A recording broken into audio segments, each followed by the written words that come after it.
Hello, hello, hello everyone. How are you? I think that's how I'm going to start every video from here on out. Hello, hello, hello everyone. How are you? That wasn't even the same as the first one. I'm going to have to iron that out, perfect it, optimize it, do it correctly. Anyway, I know I'm not talking to anybody right now, 0 viewers, but to those of you who will eventually be in here, I hope you're doing very well.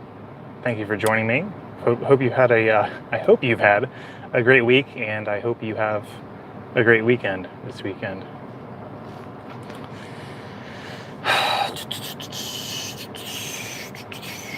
Waiting. Whenever folks get in here, I will ask if the air conditioning in my vehicle is too loud. Hopefully I'll remember to ask that question. Hello, whoever just hopped in here, how are you? Not a rhetorical question. I really want to know how you are doing. It's important. It's important to me that you're doing well.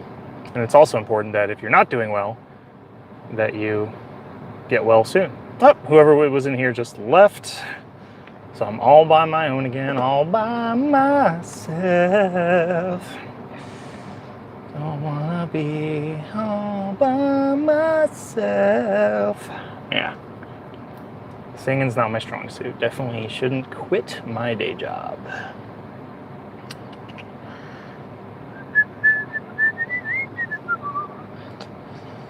Still waiting for people to show up.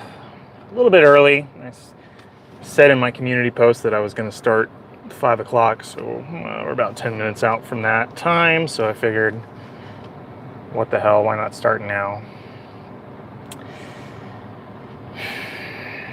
Still nobody. 2 minutes, 15 seconds in. I had one viewer hop in here and then leave immediately. He was like, oh, okay, it's just this jackass in his car again. I have no reason to stick around, so I'm gonna leave. But I was trying to come up with some small talk, some kind of unimportant banter that can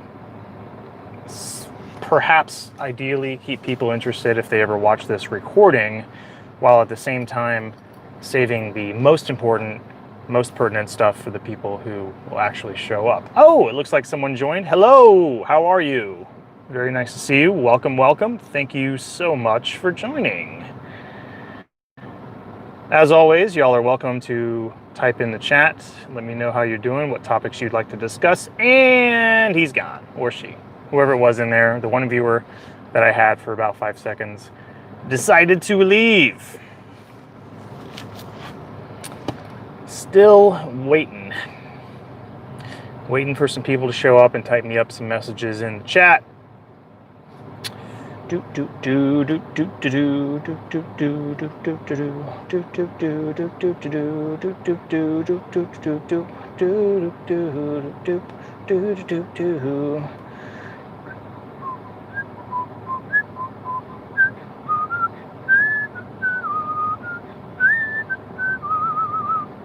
I'm wondering if I can tell my Discord that I'm live without switching off. I'm going to try to do that now, so if I go offline for a moment, I apologize. Again, I guess I really don't have anything to apologize for. After all, there's nobody in here yet.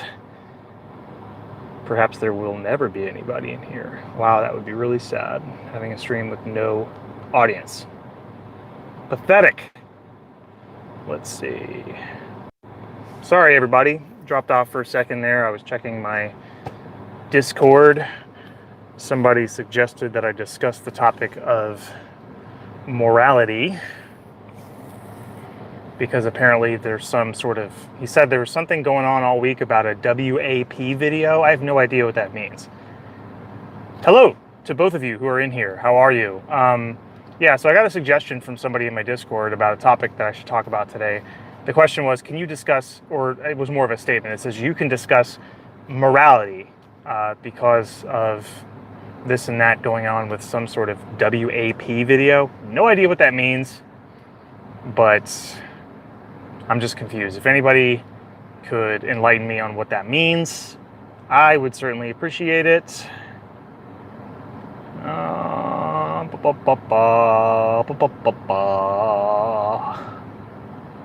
And both of those viewers have left. Well, 6 minutes in, and I've had a couple of people bounce in, but they have bounced right out. Nobody is sticking around. Nobody sending me any chat messages. Not feeling the love today. Not sure why.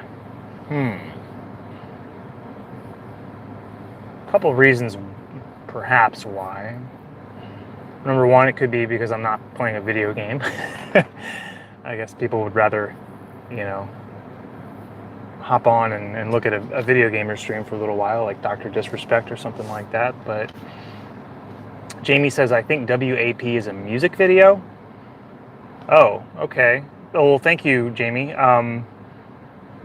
Yeah, I don't, I'm not, I'm still in the dark. Like, what is that? What does this music video have to do with the topic of morality or ethics or anything like that? Maybe I read it wrong. Maybe he said mortality instead of morality. It's funny because there are words like that that only differ by one letter but mean completely different things. Mortality, of course, meaning the tendency of living things to die eventually, and morality, of course, being ethics. Jamie says, by I think Cardi B. Oh, well then, I definitely wouldn't know. Yeah, I don't, not my kind of music. Not my kind of music. But yeah, I have no idea. If anybody wants to have a discussion on morality, I'm happy to give my thoughts on it. But yeah, I don't know. It's an interesting subject, morality. It is. It's a very interesting subject. Something with which I've given a lot of thought. I've read a lot about, ethics and virtue and evil and good and this and that. Gosh, but it's such an interesting topic to me that I kind of just want to wait for more people to get in. Jamie says, it was criticized all week because it was homoerotic and its viewers are mainly kids. Okay. What is what do you mean by homoerotic? Like, what was the specific imagery in the video that was not so friendly to children?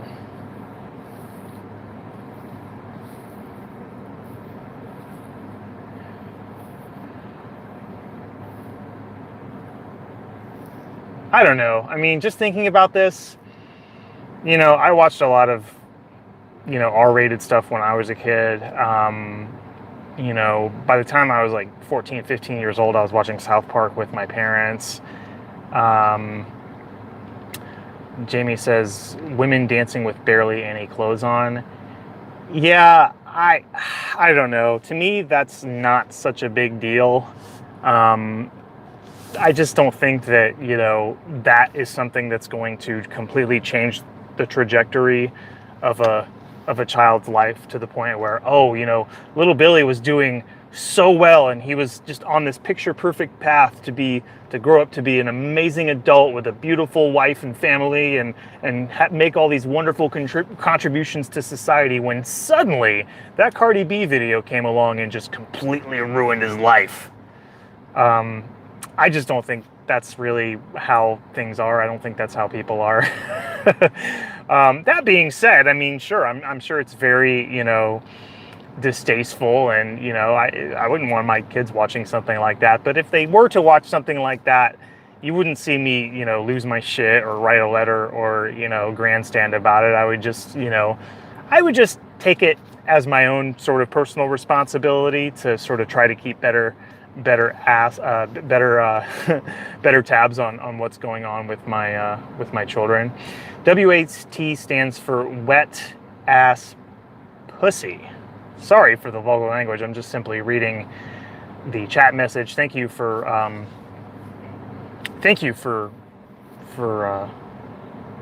elucidating that for me. I would have never figured that out without your help, so thank you so much, Jamie. She says she saw Tucker Carlson and Ben Shapiro criticize it all week.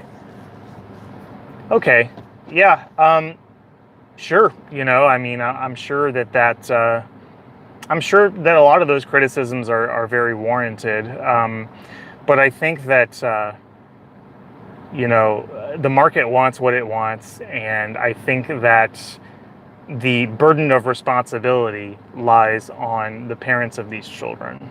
I think the parents of these children ought to sit down with them and tell them, this person is not a role model. This person is not who you want to grow up to become. This is not the kind of lifestyle that you want to lead if your goal is to, have a good family and bring, positivity and virtue to the world and this and that. I think that's the parents' job. That's the parents' job. That being said, I'm very intrigued by this, and I would like to look at what looks like I disconnected there for a second. Sorry about that. Jamie says, do you think policing your children is the right thing to do? I just don't like the word policing. I would say like offering guidance is the right thing to do. I mean, children are not developed enough to understand the long-term consequences of their actions, right? And I said this in a previous live stream with regard to my daughter, is that I try to give my daughter as much choice as possible. I do restrict the options that are available because I don't want her to take all day to make a decision. And also some choices are, as a parent, that they're not good for your children. For instance, even though I want to empower my daughter and give her as much freedom as she can handle, it's just not good for her to have Reese's peanut butter cups for dinner every night. So yeah, the responsibility lies with the parents. So yeah, I mean, the policing, I don't really know what policing means, but yes, it is important to establish boundaries. It is important to establish, rules. And it's also important to explain the reasoning behind those rules. Obviously, if you just have some rule, but there's really no logical case to make as to why that rule exists, then, I don't personally think that's a good idea. But yeah, I don't believe in just sort of, children just living in some unfettered, unparented way where the parents just let them figure out every little thing and let them screw everything up. It's like, no, you need to keep them safe, and they need to understand that actions have consequences, and, you're helping somebody develop their brain into a brain that is capable of processing the short-term and long-term consequences of their actions. Children do not immediately come out of the womb equipped to process the long-term implications and consequences of their actions. So yeah, you have to establish those ground rules. You have to establish those boundaries. So speaking of children in the womb, check this out. Even though there are only two of you are in here, I wanted to sort of save this for later, but I figured since we're talking about this already. Check it out. This is my daughter. I don't know if you can see that very well, but there's her foot is like kind of in her face. So this, I think I might have just showed my wife's name. Whoops. But anyway, so yeah, we had an ultrasound done yesterday. Everything's doing really well with the baby. She's got a very he shows the average weight and everything. The one thing that is a little weird is she's breech, which if you don't know what that means, breech is basically when the baby is positioned feet down, head up, and the baby is supposed to be positioned head down, feet up. The baby is supposed to come out head first, not feet first. So there's still plenty of time for her to turn around and assume the proper position. But if that doesn't happen, then we will have to schedule a cesarean section. So then that's it's pretty serious. It's obviously not the end of the world, but it's a serious surgery. So Jamie just asked me the question: why are parents stricter on their daughters and not sons? I mean, that's kind of a snuck premise, I think. I mean, I'm not sure that parents are necessarily stricter on their daughters than they are on their sons. But if we assume that that's true, it might be. I'm not disagreeing with you, but if we grant the premise that parents are stricter on their daughters than they are on their sons, well, I think it's because it's probably because of the nature of male and female gametes, the nature of male and female sex cells, right? So female sex cells, which are the eggs, I mean, I'm sorry if it feels like I'm patronizing you right now, but the eggs are way more valuable than sperm cells. You know, they're more rare, and they have a shorter lifespan. They have a shorter shelf life, and that makes them much more valuable. Also, you know, a woman can only have a zygote, you know, or twins or something like that at one period at a time, whereas a man could, you know, conceivably, you know, impregnate several females in a day, right? So just that difference, that biological difference, right, that makes the egg cells, the female gametes, more valuable. I think that might be part of the reason, just, you know, the biological sort of evolutionary origins of it. That might be part of the reason why people are stricter or you know, more protective of their daughters than they are their sons. To me, I won't really have to worry about that because I've got 2 daughters, no sons, so I can essentially treat them the same way. There's not going to be some weird sort of dynamic where I treat my son differently than I treat my daughter because there is no son. It's just 2 daughters. So also all the hand-me-downs are still relevant. The wall paint color, everything. It's just, I don't know, having children of the same sex, I think from a practical point of view is just simpler. Obviously the most important priority is, you know, health and happiness, having a health and happy baby no matter what sex it is. But if I had to choose, you know, like I would choose to have you know, either all girls, which is what I'm actually having, or all boys. And by the way, this is my last child, 2 and through. You know how they say 1 and done? Well, I've just coined the term 2 and through. 2 children, and that's it. So does that answer your question, Jamie? And there's probably more reasons. There's probably more reasons. That's just one thing that just came up off the top of my head as to, you know, hypothetically, potentially why parents are stricter on their daughters and not their sons, if that's even true. I don't even honestly know if that's true.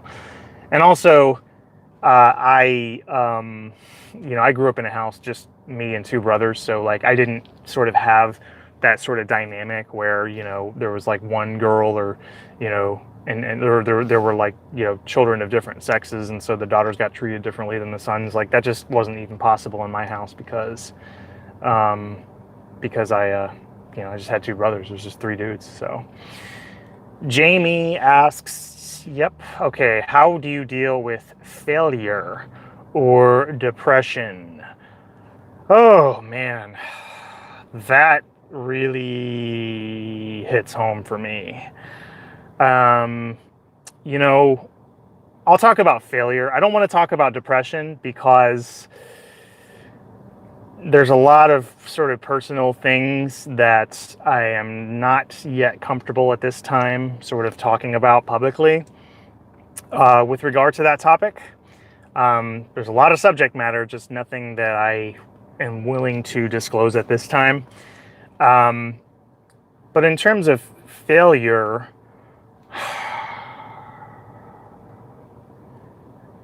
I mean, I've dealt with failure in different ways. As a scientist, failure is just super common. Like failure is much more common as when you're a scientist than success is. You know, you'll have like one success, you know, that sort of carries you through your next like 100 or 200 failures, depending on what you're studying.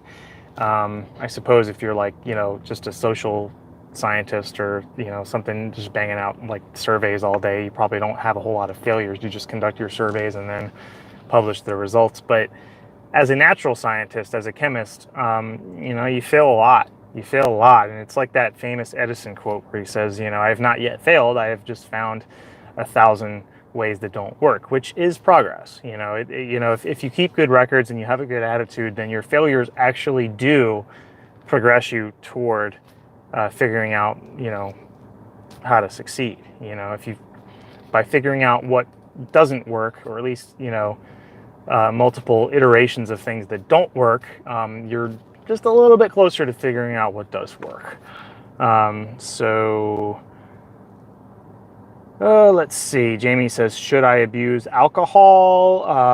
Is that a serious question? I mean, how do you really expect me to answer that? Of course you shouldn't abuse alcohol.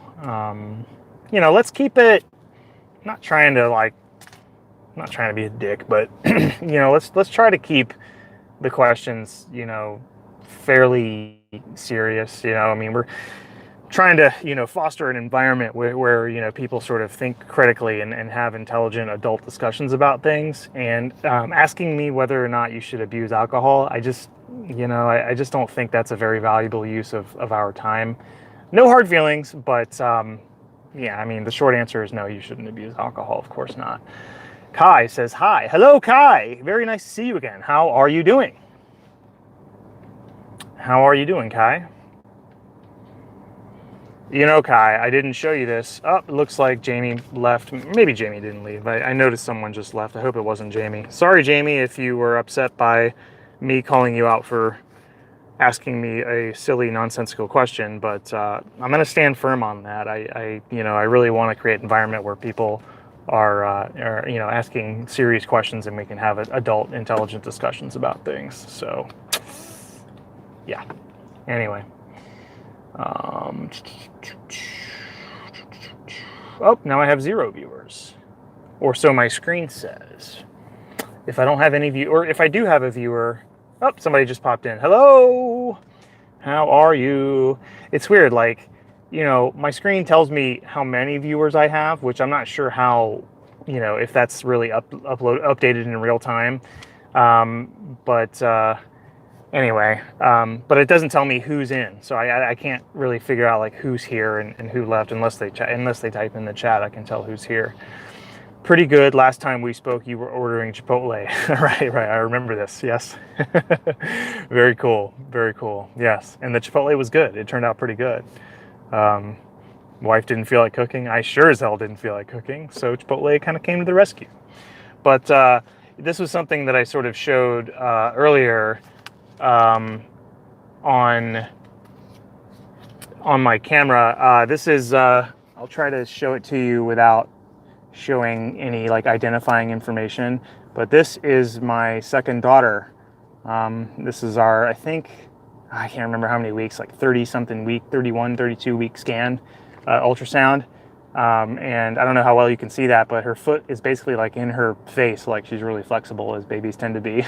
So anyway, so yeah, we had an ultrasound yesterday. I say we, like it's a collective effort. My wife had an ultrasound yesterday and they looked at the baby. Everything's looking good. She is breech, which is, if you don't know what that means, breech, I didn't either until my wife was pregnant and I started reading books, but breech means, it refers to the positioning of the baby. It means like her feet are down and her head is up, where the proper way to do it is for the head to be down and the feet to be up, because when the baby travels through the birth canal, they're supposed to go head first. They're not supposed to go feet first. So right now she's breech, although there's still plenty of time within the next 4 weeks for her to turn around and assume the proper position.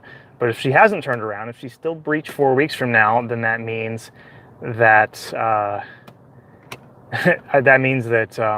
we'll have to schedule a C-section, which is, you know, serious, not super life-threatening or anything like that, but, you know, it's a serious surgery, you know. My wife will have to get cut open. I'll have to pull the baby out of her. That's crazy.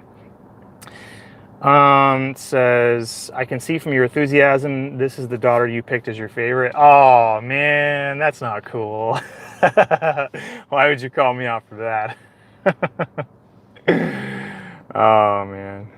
That's a good joke. That's a good joke. It's funny because, like, I don't know, like earlier I called somebody out for asking me like a silly nonsensical question, should I abuse alcohol? And I'm like, no, of course you shouldn't. Let's try to keep the question serious. But that one like was an obvious joke. So I think I'm okay condoning that. I don't know. I don't know. Do you think I was too hard on I guess her name was Jamie. Jamie, if you're still in here, I'm sorry if I came off as a dick. I didn't mean to come off as a dick, but I do still believe that asking me whether or not you should abuse alcohol is a silly question. You know you shouldn't. Nobody should. So, yes, Jamie's still in here. Oh, and you have like a sad sort of emoji. Listen, Jamie, you know, if you want to talk privately about these things, like if you're having some serious problems, and listen, I'm not trying to like kick somebody while they're down. Like if you're having some serious problems, like I mean this very, very sincerely. If you're having some sort of serious issues and you want to sort of talk privately off the record, and, you know, because I've been through a lot of stuff, again, I don't want to disclose the specifics of it right now, but, you know, if you're going through some stuff, like I can totally relate to it. So if you want to hit me up on Discord, if you want to, you know, send me a DM on like Instagram or something, you know, we can talk and we can, you know, we can be serious. And, you know, I'm not a therapist or anything like that, but, you know, I do have a lot of experience when it comes to sort of dealing with mental health issues. So I can actually, I think I might have some insight. Jamie says, "What's your Discord?" If you look on, so if you go to my YouTube channel page, and the banner at the very top, that little image that says like Ben's Chem Videos, your channel for chemistry, blah blah blah. The bottom right hand corner of that channel banner has links to my Twitter, my Facebook, my Instagram, and my Discord. It's a permanent link. It does not expire. You can click on that link to join my Discord server. And if you join my Discord server and identify yourself, then we can, you know, add each other as friends and talk in the DMs and you know, just speak privately, keep everything, you know, private, not public, completely off the record. If you're interested in doing that, I will definitely, you know, spend time on this. I will definitely spend time talking to you, because, you know, these kind of things are serious, you know, and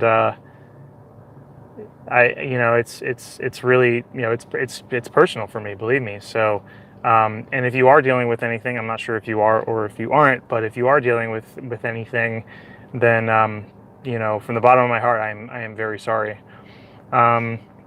Okay, so Jamie asks, okay, let me try to rephrase it. How do you find peace or remain if everything isn't going your way?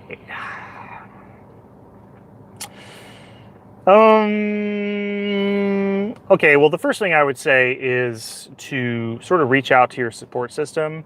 There are very few people in this world who are completely alone.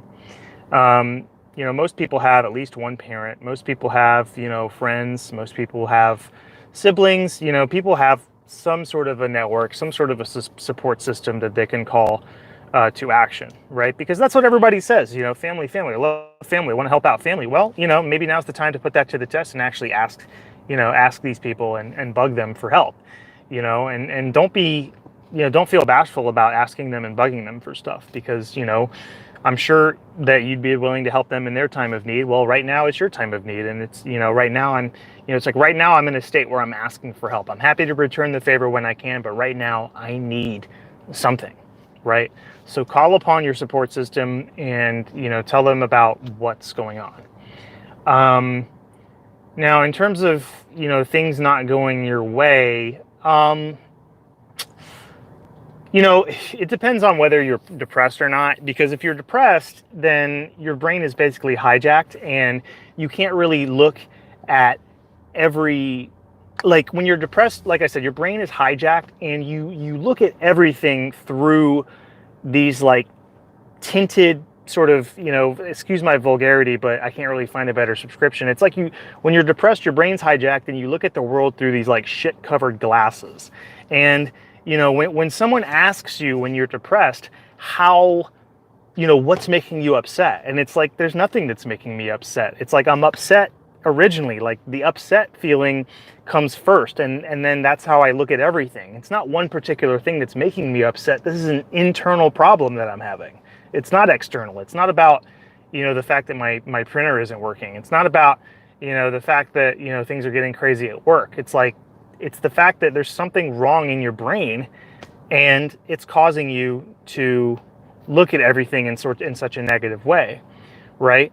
So if that's the case, then not only should you call upon your support system for help, but there's certainly no shame in talking to a professional. Get a therapist, get a psychiatrist, get a team around you, figure out what's going on, and also be patient, because these things take time. It takes time to have a real breakthrough in therapy. It takes time, if you decide to go with medication, it takes time to, for those medications to kick in and for you to tell whether they work or not.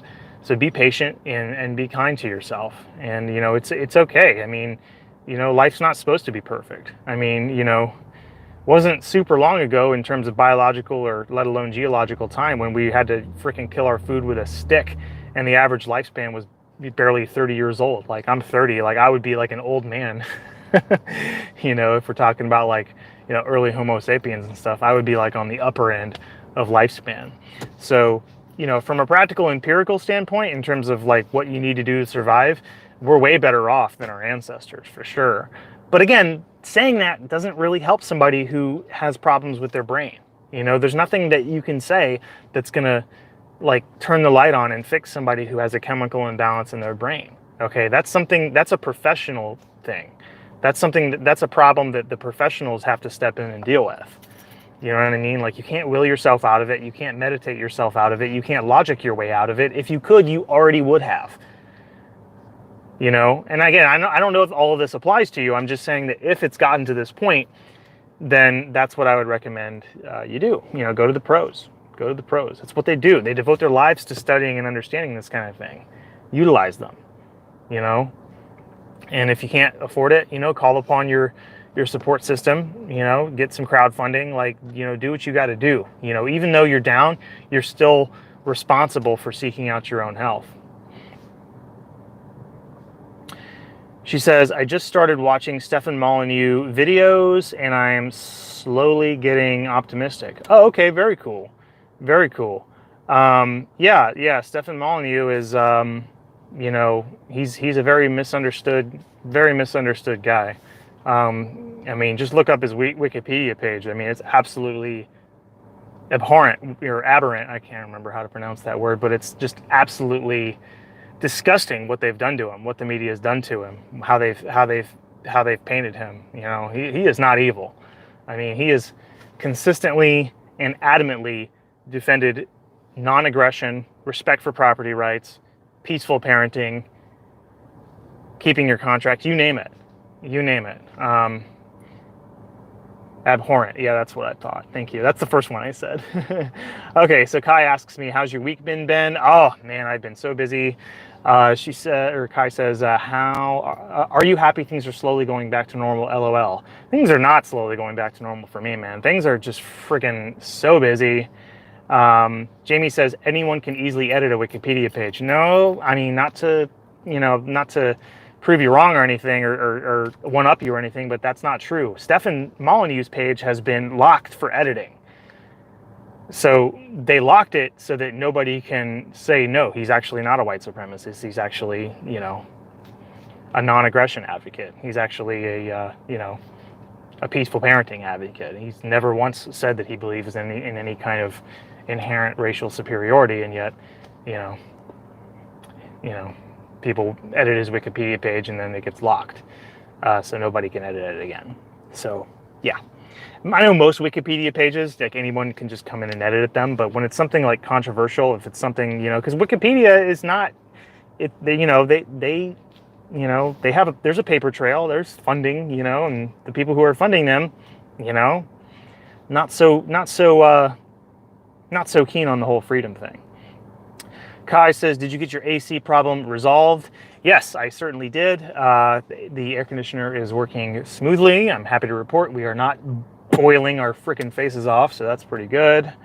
But yeah, I've just been really busy, like I'm, working full time. Things are picking up at work. I'm in the middle of two really big house projects. I'm redoing my front deck. I'm stripping all of the old paint off and repainting every surface on my deck, the railings, the connectors to the railings, the floor, everything on my deck in the middle of August in southeastern USA. So it's a rough job. It's very hot.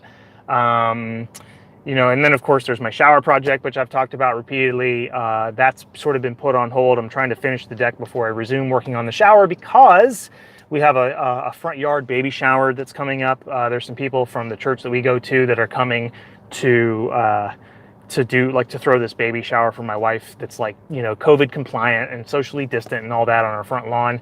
And my wife really wants the deck to be done by the time that baby shower starts, and that's going to be next week. So we're on kind of a time crunch, or next weekend. So we're on kind of a time crunch there. So yeah, a lot of hard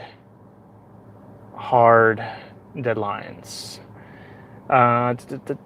Jamie says, if you have a Wikipedia account for 365 days, you can edit locked pages. Oh, I didn't know that. Yeah, I didn't know that. Jamie says, why is his channel not visible on YouTube anymore? I can just find short highlights. Well, it's because YouTube banned him. YouTube just yanked him. And then within a few days, Twitter banned him too. So it was like this highly coordinated effort. It's funny because these tech companies, people think that they act all independently, and it's like, no, they're all in cahoots with one another. It's obvious. How else could Steph get banned on YouTube and then literally like 2 or 3 days later get banned on Twitter? It was a coordinated attack. They banned him. There were no copyright strikes. His account was in completely good standing. And then one day he went to log into his YouTube channel, and everything, over a decade worth of work, millions and millions of views, almost 1 million subscribers, all gone. So Steph is on a couple other platforms, a lot of alt tech stuff. He has a BitChute channel. He's on D Live, I think is what it's called. I've never been on D Live, so I don't know anything about it. He's also on Library. I forget how to spell Library. It's like LBRY or something like that. So that's where you can find him now. Achu says, hi, how's it going? Here's a question. How many compounds do you think can still be discovered? A few? Unlimited? Oh, man. Well, I don't know if it's unlimited, but I also don't know if we'll ever discover all of them. I mean, shoot, there's probably still some elements that these theoretical chemists, postulate that exist, but we haven't quite been able to synthesize them yet. And also, like, there's a chance, it's not just a chance, it's a certainty that people make new compounds all the time, but don't even realize it because they don't really have a way to resolve them or characterize them or separate them. When I was working as a research and development chemist working on rocket fuels and propellants, I had a lot of reactions go wrong. And, we didn't bother characterizing what we created because we knew the physical properties of it weren't desirable. So we just, wasted it. We just tossed it. So, there are some times where it is advantageous to, learn the chemical makeup of something that doesn't go well. But for the most part, it's like, okay, that didn't work. Let's try to change something until something does work. So yeah, I'm sure people create new compounds all the time. They don't even know because it's really not worth their time to figure out what exactly they are and what their structures are. But yeah, I think we'll always, at least, for the foreseeable future, and certainly for the rest of my life, we will never get to a point where every single combination of atoms has been discovered and all the chemical properties are known and everything, all the physical properties are known and all that. I don't think that's going to happen. A lot of work to be done. Okay. Kai says, glad things are slowly working out for you, man. I remember the week when literally everything was going against you. The car, the AC dude, the brother-in-law passing. It was actually my wife's uncle who passed, but thank you for mentioning all that. I really appreciate that you care. Really appreciate it. Glad things are slowly going well for you. Yeah, all things considered, things have been going well pretty much the whole time. Yes, it is sad that my wife's uncle passed away. We miss him, and one of my regrets is that I never got to go fishing with him. He was an expert fisherman. I mean, he used to actually fish in competitive, like, fishing competitions, and just, he'd pull out these huge bass that were like more than double the size of the biggest fish that I've ever caught. And, he lived in Orlando. I lived in Orlando. Orlando's a pretty big place, so we kind of lived, but we lived about maybe 45 minutes apart in the greater Orlando area. And, but still, like, for some reason, I never quite made that effort to like take the time to go fishing with him, and I feel pretty bad about that. So, but yeah, I mean, all things considered, I've had a pretty decent attitude this entire time. I've been calm this entire time. Oh, by the way, the one thing that you left out was my daughter came down with a fever. Turns out it was just an ear infection. It cleared up with the antibiotics, and she's doing just fine now, back to her normal, funny, happy, laughing, crazy self. So yeah, but thanks for checking in with me on that. Yeah, things are, but things are still not, normal. I don't even know what normal is. Jamie says, thoughts on Stefan Molyneux opinion on IQ tests? Yeah, I mean, so I don't think I fully understand intelligence a whole lot. Personally, I've never taken, a definitive, like, I've never made any kind of like affirmative effort to sort of like study from a scientific standpoint, to study intelligence. I have sort of come to some, broad conclusions about intelligence from my experience as, just a global citizen and as a teacher. When you teach kids, you see like some people can just get concepts really, really easily, and other kids just don't, even though they work really, really hard, they still don't get it. So, I think Stefan's position on intelligence is that, intelligence has a significant genetic component, which I believe is true. What percentage it is, I don't know. I think, he's had a lot of experts who study intelligence on his show saying that various things, and some, I believe, don't quote me, but I believe, if memory serves me well, that some experts have made the case that intelligence is upwards of 80%, has an upwards of 80% genetic component to it, which is pretty high.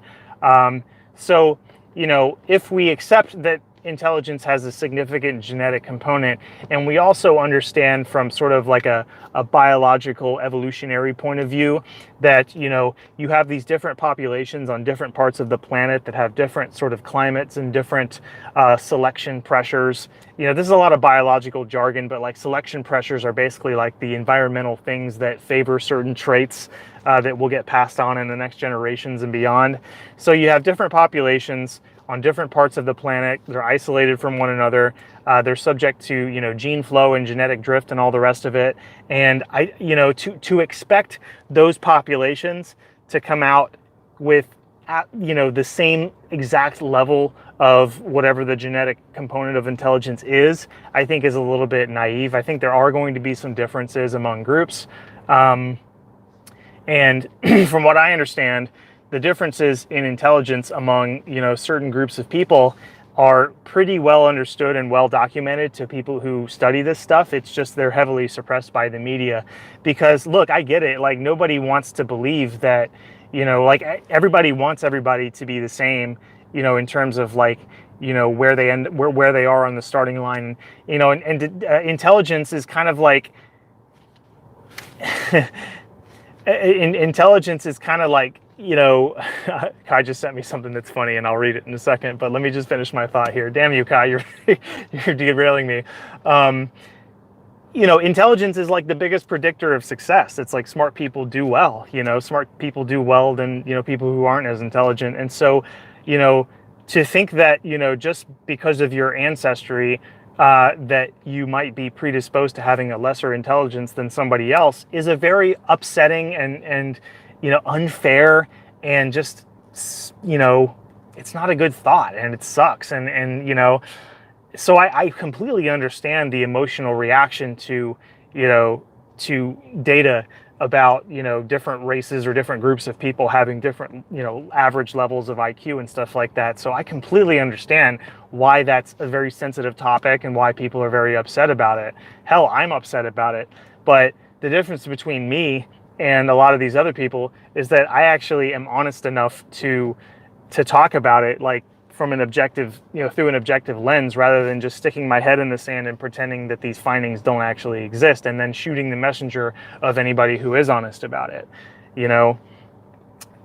It's the same with, and if we take intelligence out of the picture, I mean, we know that certain ethnicities are prone to certain genetic disorders. For instance, in people of Jewish ancestry are more genetically predisposed to develop a condition called Tay-Sachs disease, which is very serious. We know that people who are of African descent have a greater likelihood of developing a disease called sickle cell anemia.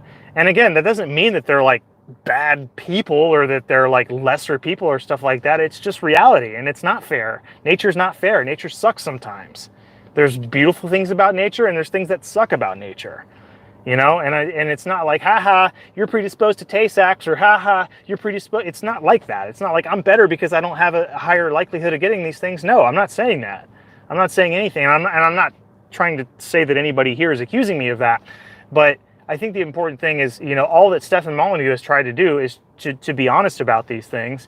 And, because only when you're honest about these things can you actually like solve the problems associated with them. By pretending that these problems don't exist, you're not actually, you're doing a disservice. You're actually getting yourself further away from solving problems by denying problems. As the great Ayn Rand pointed out, you can ignore reality, but you can't ignore the consequences of ignoring reality. That's such a great quote. I love that quote by Ayn Rand. Okay, so the thing that Kai types that you guys, I'm sure, have all read that I wanted to respond to was, got a little worried those problems were going to turn you into a beta male with the Jesse Lee voice. No. Listen, if you knew my history, like, you would know that I've been through much more difficult and much more tumultuous times than, dealing with the problems that I've had to deal with recently. The stuff that I've had to deal with recently is child's play compared to some of the shit that I've gone through in my life. Trust me. And I don't want to get into too specifics, but, it's not. And also, I think that, when you are, something happens when you're pregnant. And I'm saying pregnant as in, like, my wife and I are pregnant, even though she's really the pregnant one. She's an expectant mother. I'm an expectant father. When you are an expectant parent, I think that, at least this is my experience. Maybe I can't generalize it, but this is my experience. When you're an expectant parent, okay, you're, just a few months away from welcoming your littlest one into the world, right? I think something happens in the brain that just makes you, it just ramps up like the problem solving and pragmatic part of your brain, where you're just ready to like, just boom, solve that problem, boom, solve that problem. You just have like this like can-do attitude about everything, and you're focused on like productivity and making things more efficient. Like, this is something that I've noticed about my wife, and I don't think she would mind me saying this because it's nothing but praises, but it is that generally my wife is very, she puts a lot of emphasis in general on things that are like aesthetically, pretty and beautiful when it comes to things like interior decorating. Like, oh, this is going to be beautiful when visitors come, they'll see this and it'll look very nice, and we're going to create this welcoming home. And those things are all very, very important. But lately, she's focused more on things that are like practical and efficient. Like, okay, this is where we're going to keep the diapers, and this is where we're going to keep the toys in this box, and this is where we're going to have this station over here, and this is how, sort of the workflow is going to go when it comes to, pumping, and this is where all the breast pump supplies are going to go in the kitchen. And, like, it's there's sort of a shift in mentality from the aesthetic to the practical and efficient. And, and I think that kind of happens to expectant dads too, myself included. So I think that kind of equips you to be able to like sort of handle these problems and, catch these cannonballs as they're firing at you. So, but yeah, no, I'm definitely not turning into a beta male. It takes a lot more than that to turn me into a beta male. I'll tell you that much right now. But anyway, Kai says, amazing response. Thanks, Kai. Thank you. All right, you know what? I'm going to stay on the stream with you, but I do have to throw her in gear and hit the road. because I have to go to Home Depot to get some wall anchors to install some shelving that my wife ordered from Amazon to hold some baby supplies and decorations and other things. So this goes back to, this is a nice segue into, from what I was talking about before, where, you know, we're talking about efficiency, and my wife literally just sent me on a trip to Home Depot so that I could pick up some drywall anchors so that I can help her achieve her ambition of creating a more efficient household. Kai says, are you good at multitasking? Depends on what the tasks are. I think if it's something I really like doing, then yeah, I can multitask pretty good. You know, if I can eat barbecue ribs and listen to music at the same time. You know, I can control a boat and fish at the same time. Like I can, you know, put my line in the water and just make sure my boat's not going to run into some weeds or anything like that. You know, but for other things, you know, I think for most things, I'm not really good at multitasking. I have kind of a one-track mind on most things. So yeah, not so great with the multitasking. I'll admit, my wife's a better multitasker than I am. My wife's better at pretty much everything than I am. She can actually control a boat better than I can, believe it or not. She actually grew up, her dad, my father-in-law, was in the Coast Guard, and so he taught her from like a young age how to control a boat in the water. So yeah, I think it takes a lot of integrity on my part to admit that my wife is better at boating than I am, but I'd be lying to you if I said anything to the contrary. Driving to Home Depot. This is a very short drive, so I don't think I need to end the stream or anything. I'm literally like a minute away from the Home Depot parking lot. Like I literally just left my work, and now like I'm like a minute away from parking at the Home Depot. I love it. I love how close everything that I need, mostly everything that I need is. You know, my work is only like 7 minutes away from my house. The hardware store is only a few minutes away from work. I mean, it's beautiful. I love it. I love the fact that we were able to sort of set up our life like that, that I was able to sort of set up my life like that. Oh, this is not my turn. I gotta keep going. And look at this. I can do a stream and drive at the same time. I'm sure I'm gonna get a lot of criticism for doing this. Like, oh, you're not being safe and this and that, but, and I would agree if I was like on a, you know, like an 80 mile or 70 mile an hour interstate or something like that. But this is a small city in South Carolina. Like, you know, these roads are not super dangerous roads. And also I don't have a very long distance to travel. So I'm literally like pulling into the Home Depot parking lot right now. I shit you not.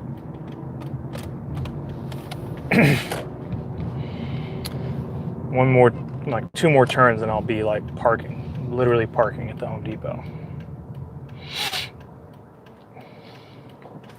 Let's see, opening up the chat. And I'll wait to open up the chat until I park.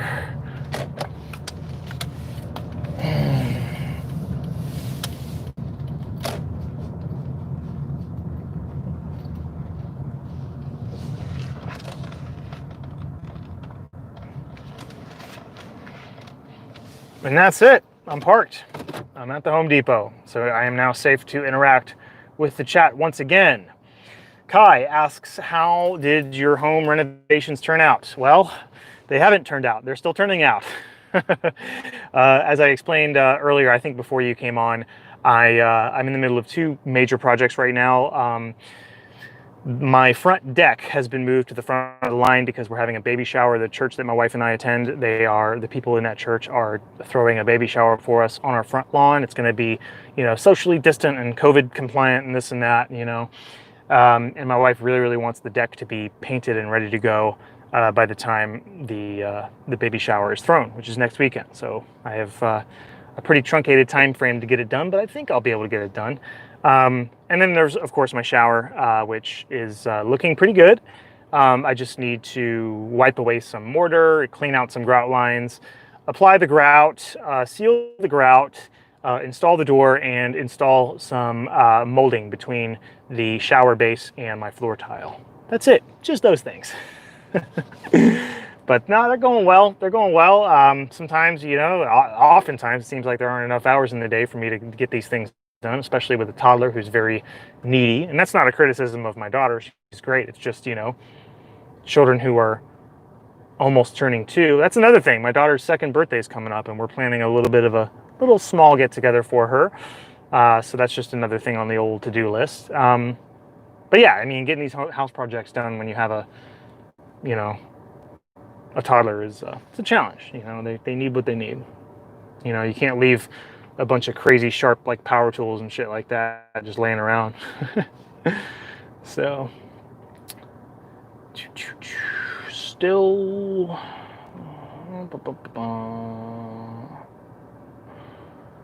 yeah, good question though. Thanks for asking. Good question. Maybe I'll post an update or something with some photos, like, because I think my shower is looking really good. If I had a photo of it in hand, I would show it to you, or if I could somehow like do screen sharing on this and just kind of look up a photo, and you know, because I've taken a few photos of my shower as it is currently. But yeah, I think it's looking pretty good. It's going to be a nice shower. I'm excited about it. I mean, the first shower that I take in there is just going to be like, ah, it's going to be amazing. I can enjoy the fruits of my labor. Jamie asks, did you play any sports in high school? Not for the school. I played like pickup basketball games a lot, but I didn't play like, you know, like varsity or JV or anything like that. No, I didn't. I played a lot of soccer when I was younger, from like age 4 all the way to like age 13. I was really into soccer. I was on like traveling teams and stuff like that, but not in high school. Not in high school. Good question. Good question. You know, I don't really know how accurate this little live, you know, concurrent viewer count, because it's like, I know there are people in here because, you know, people are talking, but, you know, it still says I have 0 viewers. I don't know what's going on. Jamie says, did you play, oh, sorry, I read your message again. Jamie says, oh, for real, I play soccer too. What position did you play? It depends on what team I was on. I think the most serious traveling team that I was on, we lost most of our games, but like the most serious, like the best team that I was on, I played center defense. God, there was another team that I was on where I played, I think I was like midfield, but like they had me do every throw in. So like it didn't matter where I was on the field, or, you know, in relation to where the ball goes out of bounds. They wanted me to like run all the way down the field so that I could throw the ball in, because I had the longest and most accurate, you know, throw in. I could put the ball pretty much anywhere when I threw it in. Freaking made it rain out there. but yeah, but yeah, for the most serious team, I played center defense. That's what I played. Center defense is like the position that, you know, it requires like the least amount of running and agility, because I was not among the best players on my team. I'm surprised they even let me join their team, to be honest. It's funny because it was like a really democratic team. It was like, you know, the coach would like, you know, take a knee with like all the team whenever somebody tries out, and they're like, okay, like, what do y'all think? Do you want him to be on the team, or don't you? If you guys say no, he's not going to be on the team. Jamie says, what's something you're eager to do once everything is back open? I would say the strip club. No, I'm just kidding. You know, what I miss the most is going to the mall with my daughter and playing in the play area. The mall has this big play area, and it's like aquatic themed. They have like all these like little things that you can climb up on that look like, you know, there's one that looks like a lobster, there's one that looks like an octopus, there's one that looks like a pirate ship that has like a little ramp that she can slide down. You know, that's what I miss the most. And the mall are being real, like, you know, for lack of a better term, they're being real like wussies about it. Like they're, oh, we're following the CDC guidelines and we're keeping our play area closed. And it's like, come on, man, kids are germy. Like that's always been the case. You know, kids are gross, kids are disgusting, and most of them have really good immune systems. So why do we have to like penalize all of them? You know, I don't even want to get into the whole ethics of lockdowns or anything like that, but that's what I miss the most. You know, everything else, like, I don't really care too much about. Like, I don't really care. There is like, I think like there is a local ordinance in my county or city to wear masks, which that doesn't bother me a whole lot. for the most part, it's not really even super strongly enforced anyway. Like if I go into a restaurant wearing a mask and then take it off immediately as soon as I get in the restaurant, like nobody says anything, because it's kind of hard to eat when you're not wearing a mask or when you're wearing a mask. So yeah, it's not that big a deal. Wearing the mask, like what I really miss the most is just my little like daddy daughter time at the mall, and that was more important before daylight savings time. So I don't know what part of the world y'all are on, but here in the United States, most of the United States, we observe daylight savings time, which means in the fall, we set our clocks back by an hour, and then in the spring we set our clocks forward by an hour. So fall, winter, it gets dark pretty early, and then spring, summer, it gets dark pretty late. So in the fall and winter, it gets dark early, and so in that time, it's like really important to me that the mall is open, because like if I get home from work and it's dark, I can still take my daughter to go have some physical play and exposure to other children and stuff like that. Obviously now, in the standard time, in the daylight savings time, it's a little easier because I could still take her to the park after work if I really want to. But, it's still difficult because it's in August. It's really hot, Sometimes it's not super safe to have them out in the heat for that long, which is another reason why it sucks that the mall has still not reopened their play area. It sucks. So that's what I'm eager to do. If they ever open that play area, assuming they even open it up again, they might just do away with it entirely and completely overreact. In fact, that's what I heard Chick-fil-A is doing. I heard Chick-fil-A is like just destroying all of their play areas. So having your kids play after you go inside and eat at Chick-fil-A, from what I've heard, again, I might be wrong, but from what I've heard, that's like a thing of the past now. So it's shitty, really shitty. Good question though, good question. But yeah, I mean, for the most part, like everything else is still is already back open. I can go to the store, I can go to a restaurant, I can sit down somewhere. A lot of the smaller restaurants still haven't reopened their dining rooms, like the Subways and McDonald's and stuff like that. Like you can't really sit down and eat there. But like a lot of the bigger sit down restaurants, like you can get, I can go to like Outback Steakhouse and sit down and eat with my family, no problem. We just went to Buffalo Wild Wings the other day. The service was awful. The food took freaking forever to get there. But, it's still possible for us, where we are to... She says, why do people criticize Chick-fil-A for their donations? I don't know. Are you talking specifically about, funding, churches that have more sort of like traditional family values and observe the traditional definition of marriage, which is between one man and one woman? Is that what you're talking about? Because I'll tell you why. It's because people are freaking bullies, man. They just want to bully around Chick-fil-A. They just want to bully Chick-fil-A and impose their own will on them. It's like, why don't you just respect their decisions? I mean, if you want to, constructive criticism is fine, but I never see that. I just see it as like, oh, you guys are full of hate and this and that and blah, blah, blah, y'all are Nazis and blah, blah, blah. Just all this crap. And it's like, no, they just consider marriage differently than you do. And there's nothing, terribly wrong with that, in my opinion. So yeah, it's like, I don't know, people just want to just forcefully impose their will on others and just slander what they're doing. And it's the same thing with Hobby Lobby. I think Hobby Lobby they caught some flack because I think they're a traditionally Christian-based business. They didn't want to provide like birth control as part of their health coverage for their full-time employees, and they got a bunch of shit for that. And it's just like, then go work somewhere else, Like there's plenty of places that, there's plenty of places where you can work where your employers are, more aligned with you as far as, your thoughts on religion or socio-politics or whatever. Like if you don't like these people, don't do business with them. It's as simple as that, But don't criticize other people because Chick-fil-A puts out a damn good product. They have good service too.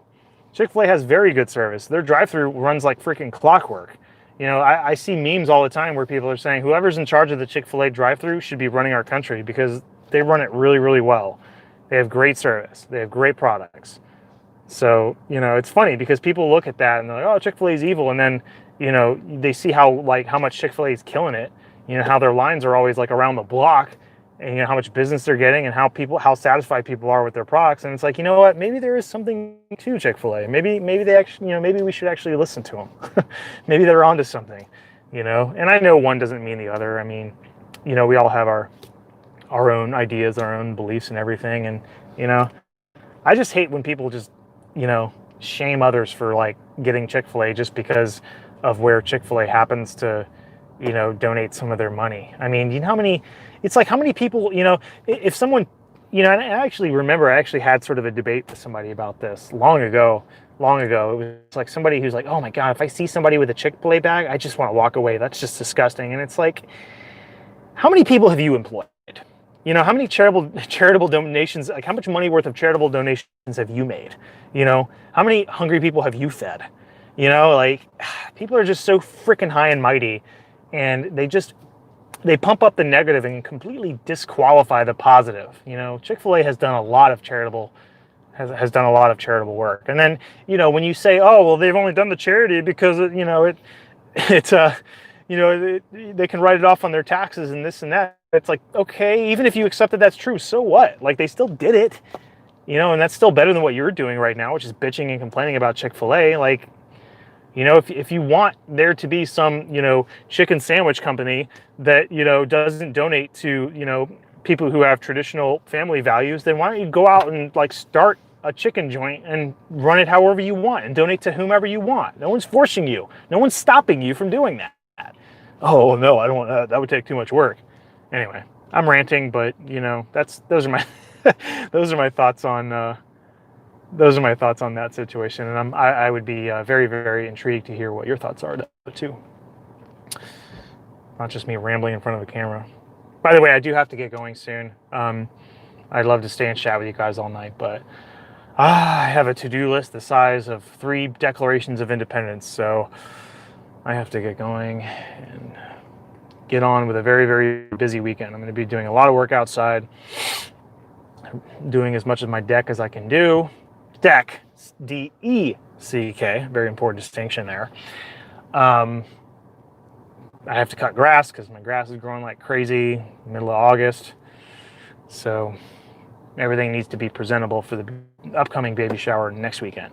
Also, other thing is on Sunday, I'm actually carving out some time to do an interview with a very good, very smart, very energetic, very prolific chemistry YouTuber. I'm not going to mention this YouTuber's name, but the video, I expect that video of that conversation, I'm going to record it on Sunday, and I expect to drop that video, have it edited and published and everything on Monday. I can't remember what day of the week that is. I think it's the 17th, Monday, August 17th, this coming Monday, whatever day that happens to be. My next video is going to drop, and it's going to be of an interview with a very cool, very smart, very influential and prolific YouTuber, chemistry YouTuber. Much, much better than I am.